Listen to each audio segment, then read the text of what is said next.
This week on the Walk On podcast, understanding what your audience needs to hear and communicate it to them clearly and crisply, but it starts with understanding your audience. And caring about them too, not expressing yourself in a little meek fashion. You have to be confident. You might not always know all the facts, and you can even say that. No matter what, you have to speak with confidence. I worked at the Goizueta Business School for 10 years. What happened was that the faculty learned who I was, but they said, she might know somebody from CNN that will come speak to my class. No matter what, no matter who asked me, no matter who they asked me for, I would always say yes. Yes, I know them. Welcome to the Walk On podcast. Excited to be in season 4. We have a great guest today, someone who I've had the privilege to know for a little while now. But just as a refresher for those of you who have been here before, or if you're new, welcome. But this podcast really is about people living with passion and purpose and leading through those qualities. And it's based on my own journey. I think many of us are in that same place, whether we're early in our career and trying to figure out our trajectory, or like me in the back segment of my career, trying to figure out how do I balance the need for a professional role with what gets me out of bed every morning, what makes me excited. And I have had the privilege now of almost 20 episodes of interviewing people and learning from their journey, and hopefully that inspires you as well. So with that, we're going to welcome our guest today. Our special days are when we have these multi-hyphenate talents who agree to come on our podcast. I didn't know what that meant. I'm like, well, does that mean I have no definable skills? No, and it's quite the opposite. Sarah Smith, it means that you are someone who founded the Atlanta Digital World Summit. You are president of Solution Road Inc., a multimedia consultancy. You produce a podcast. You've been part of a UN panel. So there are many hyphens that come after your name. So with that, right, Sarah Smith, I'm going to welcome you on. And I will say right before kicking it off to you to introduce yourself, we've had the pleasure of getting acquainted through one of my clients, the American Transaction Processors Coalition. We traveled to Ireland together last year, and I've just really enjoyed getting to know you. And I think people are going to love hearing about your journey. So welcome, Sarah. Thank you so much. And I can't believe we're still friends after that Ireland trip. Yeah, I can't believe you could put up with me that long and still want to spend time together. Michael did an incredible job on that trip, herding cats, as we like to say. It's true. Well, it's true. It's a fun place to be herding cats. So, well, Sarah, Tell us about you. Yes, I'll tell you a little bit about my work right now. I did start the Atlanta Digital World Summit, and through beginning that project, I met you and all of the great folks at the American Transaction Processors Coalition. Actually did a podcast for the summit, because we have a summit podcast with the big boss, H. West Richards, which was so much fun. But there's one thing that people don't know about Atlanta, Georgia, which is that it is the greatest city for fiber optic networks in the country, maybe the world. And we're not listed anywhere in Forbes or any of these digital lists for the greatest digital cities. Last year I was looking and they put Fort Lauderdale in. And I was like, what? Like, look what Atlanta can do. Yeah. Yeah. It's amazing. You know this, that Atlanta processes over 70% of the country's financial transactions. And the New York Stock Exchange runs through Georgia. Amazon leases all of its supply chain technology from UPS, which actually moved from Connecticut to Atlanta because of the Olympic Games and the promise of a huge amount of fiber optic inlay. That's why they came. They couldn't expand in Connecticut. There was no land. And believe it or not, the satellites were too crowded. there was no room for UPS in the satellites. So they moved down here where we had lots of space, both geographically and interstellarly, if that's a word. It is now.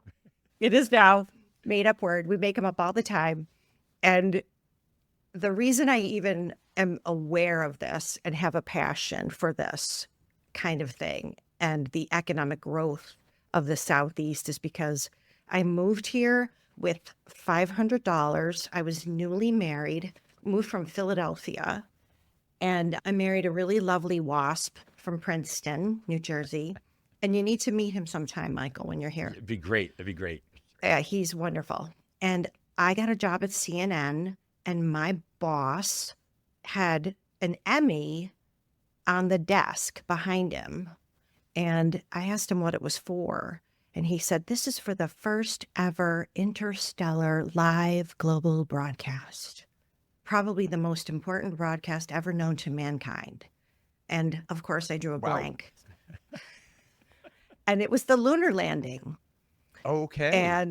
And this gentleman is named Jim Kitchell, and he's passed away now, but he was my mentor for probably 15 years after that first encounter. He hired me, and then even when I left CNN, he was still my mentor. But he actually wrote into the Olympic bid that Atlanta was going to install $78 million worth of fiber optics. Mm-hmm. And that was what drove the bid to win with the International Olympic Committee. They were very intrigued by that. So that's my dog, sorry. An extra guest. She is. She always is amazing. So anyway, I wanted to express that, and also just to let people know that they don't see Atlanta as a digital city. Am I right? Yeah. Yeah. I mean, as you know, right? I mean, as you mentioned, the payments processing industry, we came up with the title Transaction Alley to put a flag in the ground, to give a sense of identity for the premier place of digital transactions that is Atlanta. And it is now a globally known term, but it was for that very reason. People didn't know. And when you still say, nearly more than 2/3 of transactions run through Georgia companies, they're like, what do you mean? How is that possible? And that, so talk a little bit then about that work with the Atlanta Digital World Summit. What is it, and what inspired you to become a proselytizer for the digital world? That's a good word too. It had many more syllables than mine. Thank you. I think that I have a chip on my shoulder. Okay. And this chip on my shoulder really came into fruition during COVID, when we were all on lockdown. And I was doing a lot of podcasts. Mm-hmm. I have a couple of clients that I do podcasts for, et cetera. And we were doing a lot. Everyone was talking about, oh, I don't have work. And I was like, oh my God, I have so much work. I had so much work. It was probably the busiest I'd been since starting Solution Road. But also I realized that the people outside of the city of Atlanta, especially up in the northern cities, they don't get us. They don't understand what our profile is down here in Atlanta. They don't know what an incredible business city it is. I mean, it's amazing. So I've started the summit to help get the word out about fintech, gaming and esports, entertainment, and sports technology. And as you can see behind me, I've got my little NFL Films thing up here in homage to my father, who was the voice of the NFL for 20 years. And I love sports broadcasting. I love looking at the new technology that is going on in sports. And sports is the great joiner of people. It pulls people together from all classes, races, and economic places. And it's still one of the greatest appointment television experiences you can have. So I just love it. I love it. I love it. And I really wanted to talk about these things that inspired me, like my former boss who worked on the Olympic bid and showed me the bid and showed me how it worked. And he taught me so much. And then I spoke to several leaders in the community. And I tell you, I said, will you be on my host committee? And it was like, yes, yes, yes. This is so cool. No one else is doing this. Yes, no one's putting all of these different pieces together. The one thing that is so amazing and that I really appreciate about you and West is that the fintech piece is the thread that connects all of the others. Every piece, entertainment and fintech go together. Gaming and fintech go together. Sports and fintech go together. So that's really, really something that has evolved and also come to for the forefront of our panel conversations. Yeah. We're going to do a 4-hour conference on September 16th. It's going to be 4 hours with 4 panels. It's going to be fast and furious, and we're going to have fun. We've had a great time the last 2 years. So I want to dig in because there's a passion I'm sensing from this, and I also know your resume. So I'm cheating a little bit, but I'm going to let you in on a little secret. Are you ready? All right. You mentioned sports broadcasting. So yeah, when I was a little kid, so I played hockey through college and I was an athlete. But if you asked me as a kid, what was I going to be? It was going to be a landscape architect, or because I loved mowing the lawn and I planted trees when I was a little kid. And anyway, but I used to, as a little kid, have a tape recorder and I would play basketball by myself, or I had these little action figures that I would put in hockey games and I would do play-by-play. Okay, I think you cloned my father. Well, I love that. When you told me about your father, I was like, man, I was so moved by your story and knowing a little bit about your dad that I didn't share that, but I love it. And now I got a microphone and you have a microphone and it's fun. But there is something I always just found communicating, bringing to life a game. I just felt that was just really powerful. And so I want to pivot then and go back to where I think I sense a thread. You were just so passionate and animated about telling a story of these industries, telling the story of Atlanta. Right. And so I think at heart, maybe I'm wrong here, but you're a bit of a storyteller. You know, I think that I am. And I think it's just like you are. And we recognize that in each other. Yes. But I do think that people get captivated by a story. Yeah. And why shouldn't they? People will remember a story. They won't remember disparate facts. Mm-hmm. But if someone can get up on a stage or talk about something with passion and align things really logically, but also, again, tell a good story, make sure that people can get it. The story isn't about me. You know, the summit is not about me. It's about the city. Yeah. And, you know, I grew up with an incredible storyteller who was a landscaper. Michael, I think something happened here. We've made some connections, cosmic connections. It's the voice of NFL Films was a gardener who won many competitions for gardening and horticulture. And amazing. Hello, there you, I mean. Yeah. Come see my backyard. I don't even, I will. Send me a pic. I want a pic. So let's, if we can, let's dig into that. So what are the ingredients of a good narrative, whether it's somebody thinking about their personal brand or companies that you're supportive or people listening to us today, you know, trying to launch an initiative? What goes into a good story? You know, it's interesting that you asked that. You put this in your notes because you are a storyteller as well. You said, what's your arc? What's the arc of your professional life? But my professional life dovetails with personal. I watched my dad tell stories, and he would also read stories to me when I was little. And it was like one of my most favorite memories of him, reading stories and doing different voices for the characters. Can you imagine this Emmy Award winning guy doing different voices? Just, just, it was, and I could see it in my head. Mhm. It was incredible. I loved going to the radio station, and I loved just sitting in the booth with my dad, where I got sort of addicted to the smell of hot electricity and air conditioning. You know that, Interesting. Yeah. you know how what a booth smells like, or, Yeah. a broadcast booth smells like. Yeah. Um, it's it's like you won't find it anywhere else.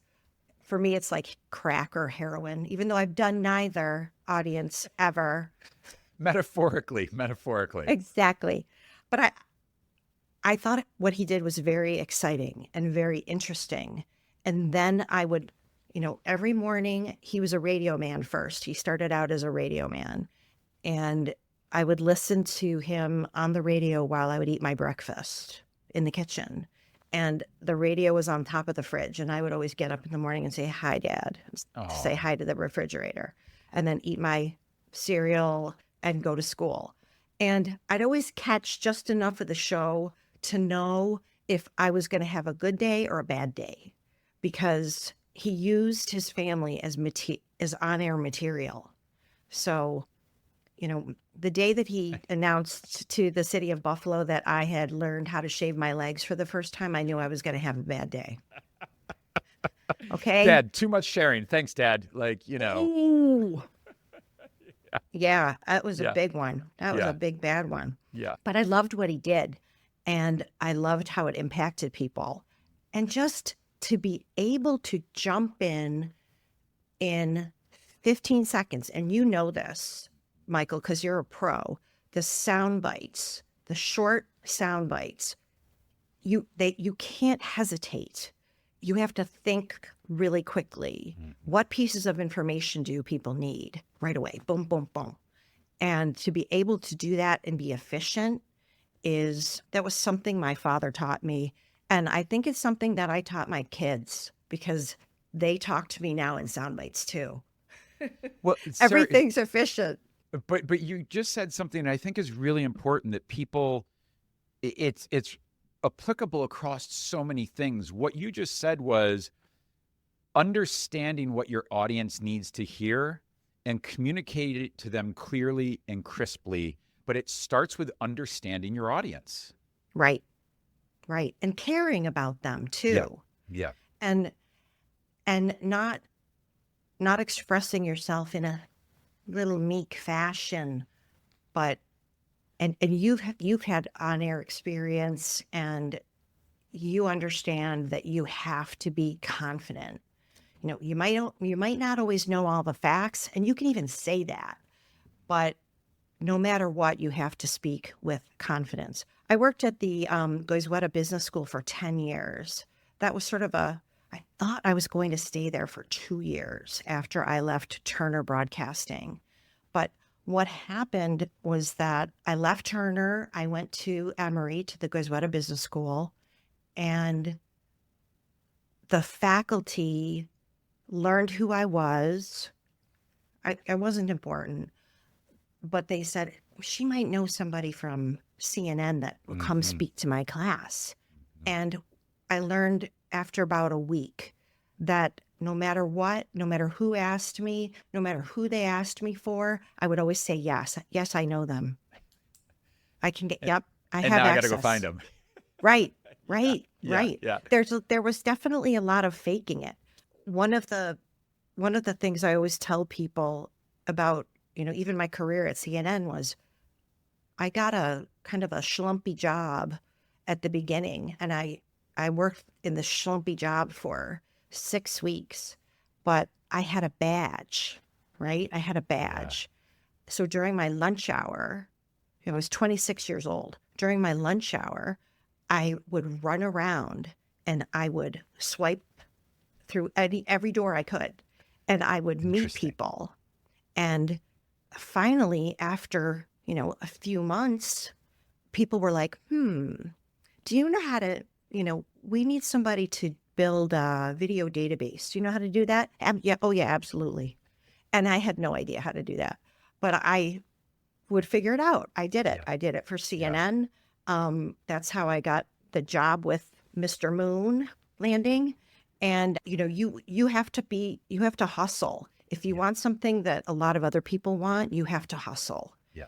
And that doesn't mean you lie or cheat or steal. You just have to learn how to do things on the fly. A lot of people have to do that. And this is nothing new. A lot of people learn on the job.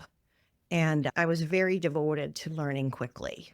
So anyway, Sarah, go I want to, ahead. if I can dig in on something you said though, because it's a question I've always wondered about, right? What you just talked about, the willingness, the initiative, right? You had an initiative to take action, to you were hungry, you wanted to be engaged, you wanted to build relationships, you wanted more responsibility. And it's an age-old question for me. Can you teach that hunger? Because to me, that is one of the differences. It is, I am someone, come the third period in a hockey game, no one's going to outwork me. Coming to, a political campaign, when the moments are most real, I'm showing up hard because I am hungry. I have this tenacity. And can you teach that? Or is that innate? I think that it's probably innate.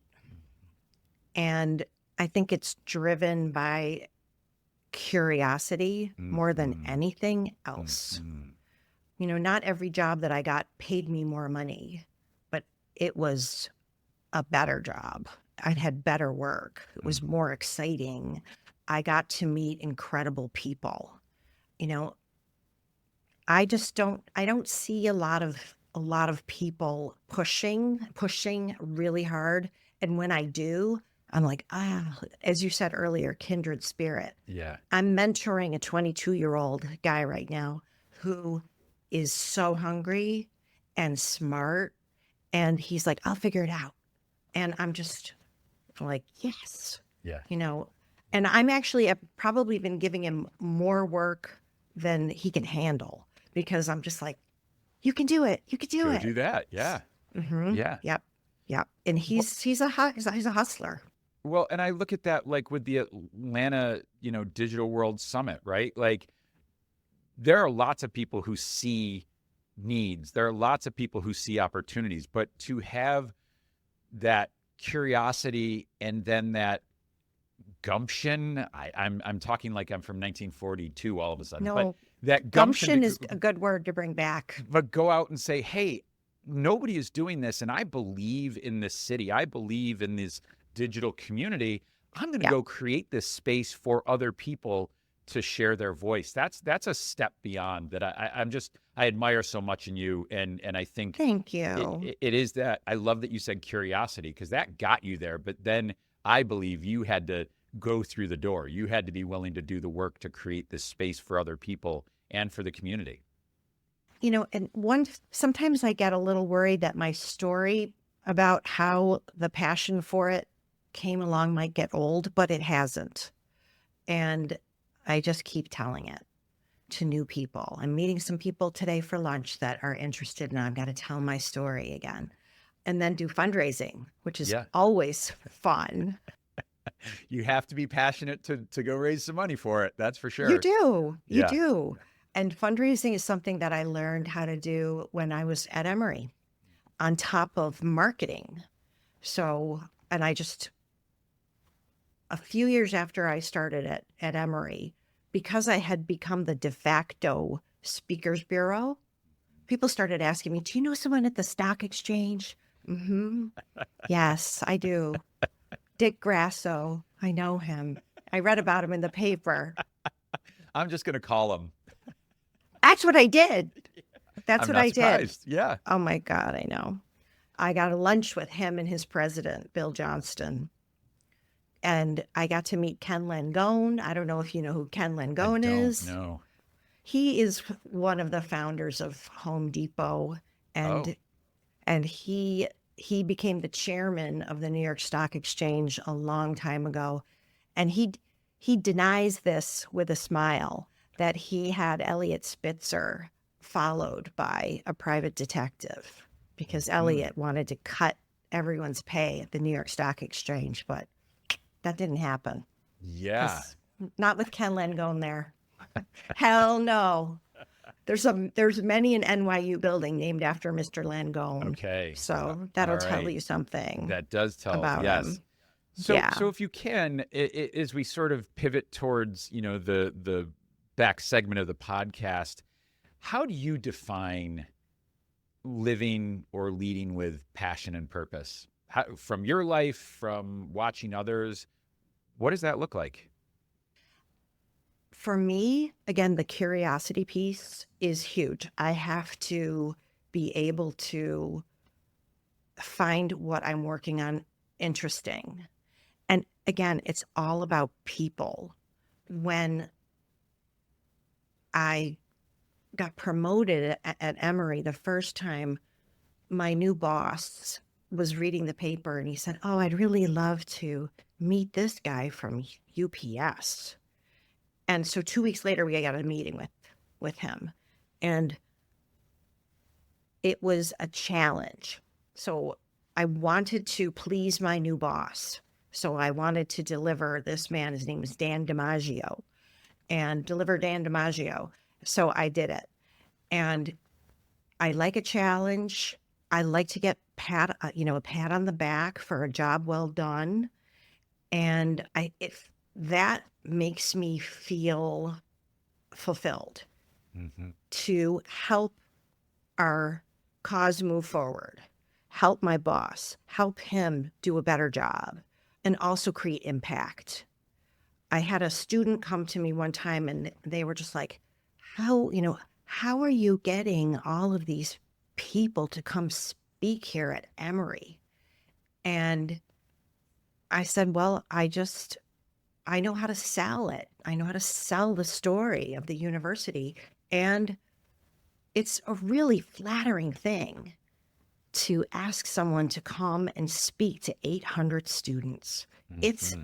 an honor. And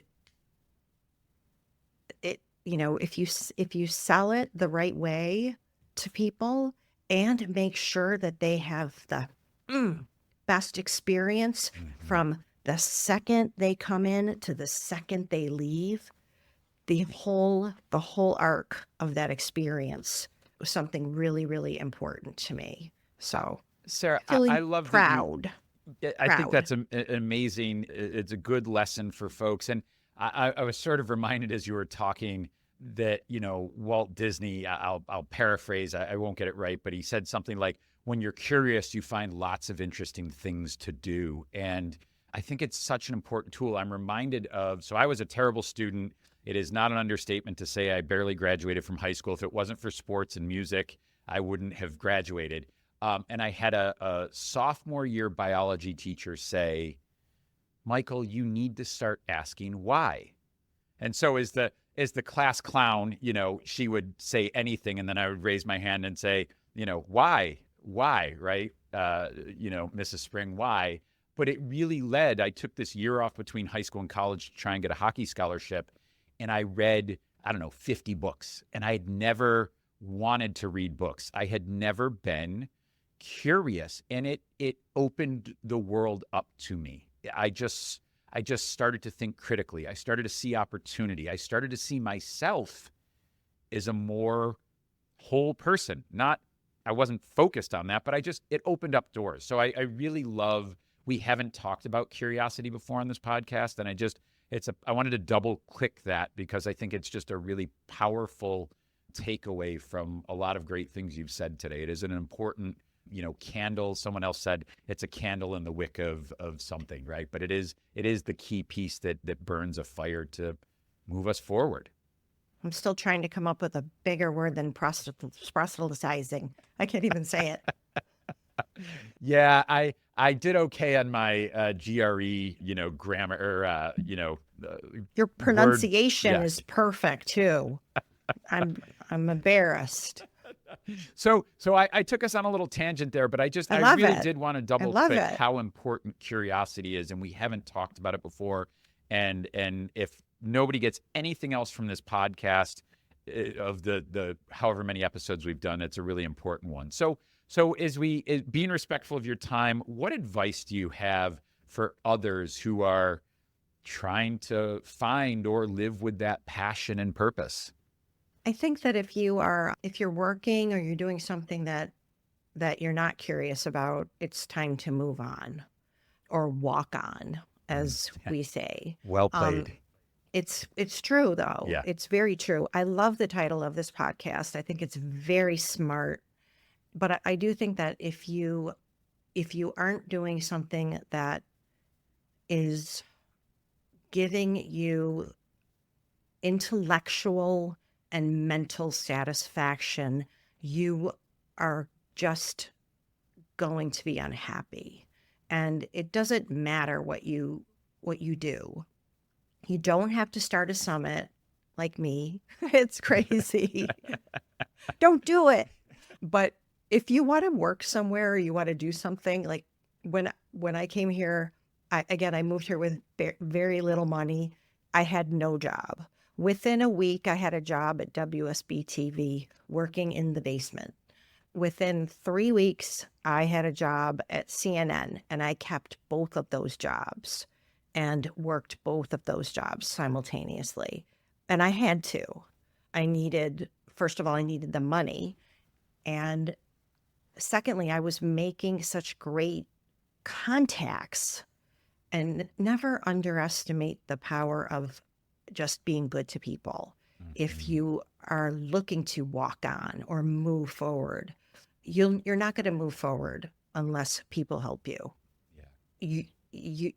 You're not the only one out there.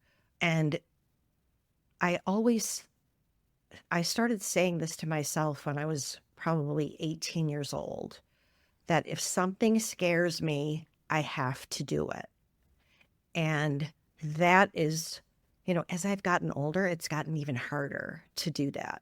But I still try. If it makes me feel afraid, like, it's not like going swimming with alligators. Let's be smart, right? I was going Let's to not say, do, I'm going to have to let's keep you not away do from that. bodies of water now. Mm, Yep. Yeah. I think logical fear should always be taken into consideration. But if you're afraid, I think you need to jump and you need to Yeah. try. You have to take a risk.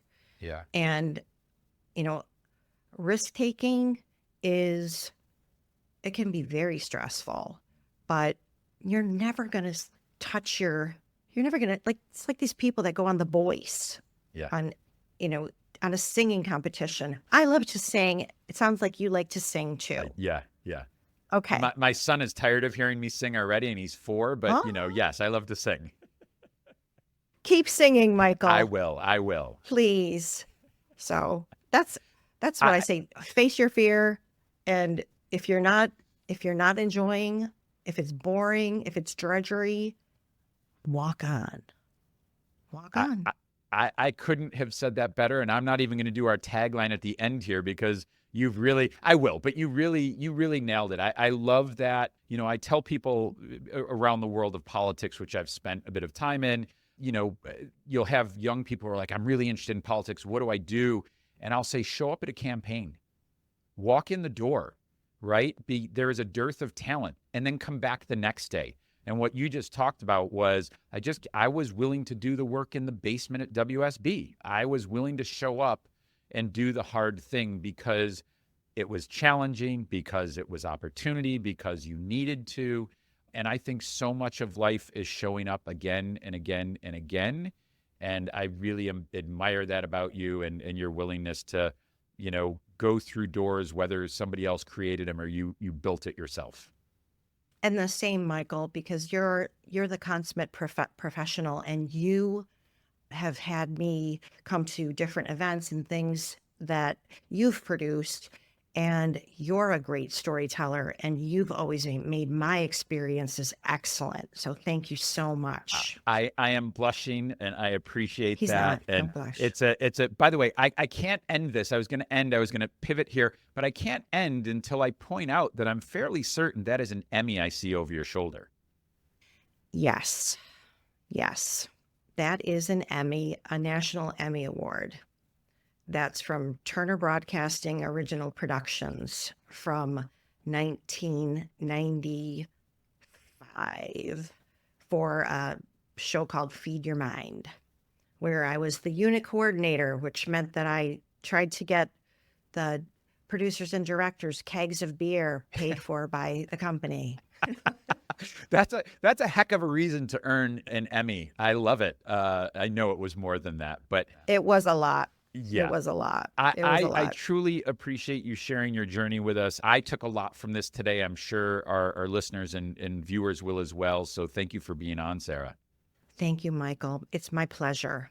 And this is the Walk On Podcast, people leading with passion and purpose, providing a roadmap for your personal journey. Hear their stories, find your passion, walk on. Again, Sarah, thanks.